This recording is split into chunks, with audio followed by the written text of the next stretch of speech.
حضرت فضیل بن عیاض رحمۃ اللہ علیہ ڈاکو تھے، اور نرے ڈاکو نہیں تھے، ڈاکوؤں کے سردار تھے۔ تو ارشاد فرماتے ہیں کہ میرا طریقہ یہ تھا کہ میں ایک پورے قافلے کی صورت میں حملہ کرتا تھا تو لوگ ڈرا کرتے تھے اگر کہ فضیل بن عیاض کے ڈاکوؤں نے حملہ کیا تو پھر نہیں بچتے۔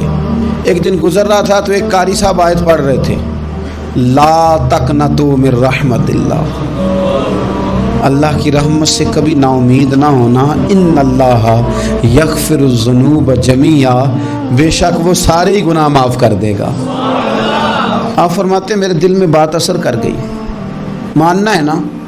جس نے نہیں ماننا اس نے 6666 آیتوں کا ترجمہ پڑھ کے بھی توجہ نہیں کرنی۔ آپ ارادہ کریں نا، آپ اپنی دل کی زمین کو زرخیز بنائیں۔ فرماتے ہیں میں فوراً وہ آیت سنی تو میں رویا، اور میں وہ حافظ صاحب کے پاس چلا گیا، ان سے اجازت لی، ان کے کمرے میں داخل ہوا۔ میں نے کہا آپ نے بھی آیت پڑھی ہے کہ اللہ سارے گناہ معاف کر دے گا؟ تو جس بندے نے کئی سال ڈاکے ڈالے ہوں، بیٹیاں روتی رہتی ہوں پر وہ مال لے کے آ گیا ہو، مائیں واسطے دیتی رہتی ہوں پر وہ لوٹ کے نکل آیا ہو، اب جی اگر وہ بندہ بھی سچے دل سے توبہ کرے تو اللہ معاف کر دیتا ہے۔ تو آفو جی کہنے لگے میں کون ہوتا ہوں تمہیں کوئی تفسیر بتانے والا، میں نے تو قرآن کی آیت پڑھی ہے، میرا رب کہتا ہے لا تقنطوا من رحمت اللہ، تم نے مایوس نہیں ہونا، تم آ جانا، معافی مانگ لینا، ان اللہ یغفر الذنوب جمیعا، اللہ سارے گناہ معاف فرما دے گا، اللہ سارے گناہ۔ تو یہ تو اللہ فرما رہا ہے۔ فضیل بن عیاض کہتے ہیں میں نے کہا ختم ہو گئی بات، توبہ بھائی۔ واپس آیا تو وہ میرے ساتھ جو تھے نا ان سے میں نے کہا سردار نیا تلاش کر لو بھائی۔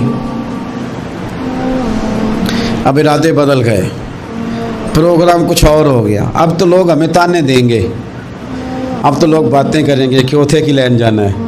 فضیل بن عیاض کہنے لگے بس بھائی توبہ کرنی، اب تم کوئی اور سردار تلاش کر لو، اور اوپر سے نہیں کہا، توبہ کی تقریریں نہیں کی، دوسروں کو میسج نہیں بھیجے، اور لیکچر نہیں جھاڑے، رو کے کہا، درد سے کہا، دل سے کہا۔ تو وہ جو باقی کے تھے نا ان پر سردار کی بات کا اثر ہوا، کہنے لگے سردار ہم نے سردار نیا نہیں ڈھونڈنا، اگر چوریاں مل کے کی ہیں تو اب تو اس طرح تو نہ کر، توبہ بھی مل کے ہی کریں گے، اب اللہ بھی مل کے ہی کریں گے، اب بس تو اگر ادھر جائے گا تو ہم بھی تو جائیں گے نا۔ اللہ اکبر۔ فضیل بن عیاض کہتے ہیں ظاہر ہے مال لوٹا کرتے تھے، میں نے مسئلہ پوچھا علماء سے تو انہوں نے بتایا کہ یہ تو حقوق العباد کا مسئلہ ہے، جو لوٹا ہے وہ تو واپس کرنا ہی پڑے گا۔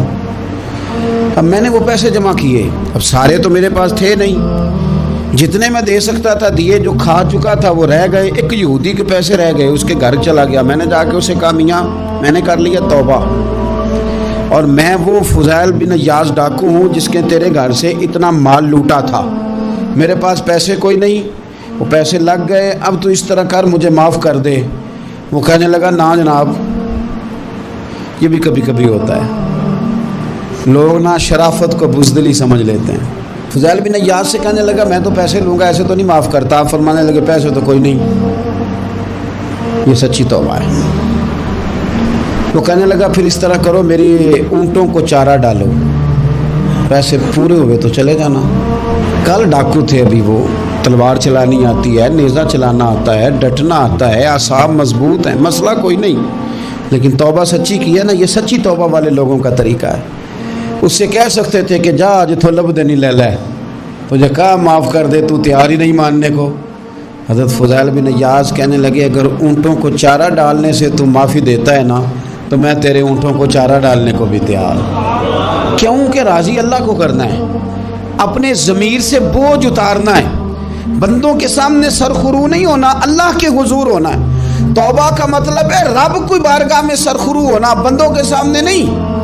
حضرت فضیل بن عیاض کہنے لگے ڈالیں گے تیرے اونٹوں کو چارہ، کیوں نہیں ڈالنا۔ 2-4 دن چارہ ڈالا تو وہ یہودی ایک دن کہنے لگا کہ یہ نا ٹھیکریوں سے بڑی ہوئی تھیلی ہے، یہ تو ذرا اٹھا کے لا۔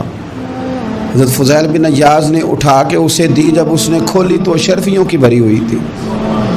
تو آپ فرمانے لگے تو کہہ رہا ٹھیکریاں اٹھا کے لا۔ کہنے لگا میں تورات بڑی پڑھتا ہوں، عالم ہوں، میں نے تورات میں پڑھا تھا کہ مسلمان جب سچی توبہ کر لیں گے نا تو رب ٹھیکریوں کو بھی سونا بنا دیا کرے گا،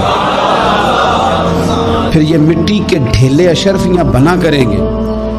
تو میں نا تیری توبہ چیک کر رہا تھا, یہ اس میں نے روڑے بڑے ہوئے تھے, لیکن تو اٹھا کے لایا تو تیری توبہ بھی سچی ہے اور تمہارا دین بھی سچا ہے. تو اب اس طرح کا معافی اس شرط پہ دوں گا کہ مجھے کلمہ پڑھا تاکہ میں بھی مسلمان ہو جاؤں.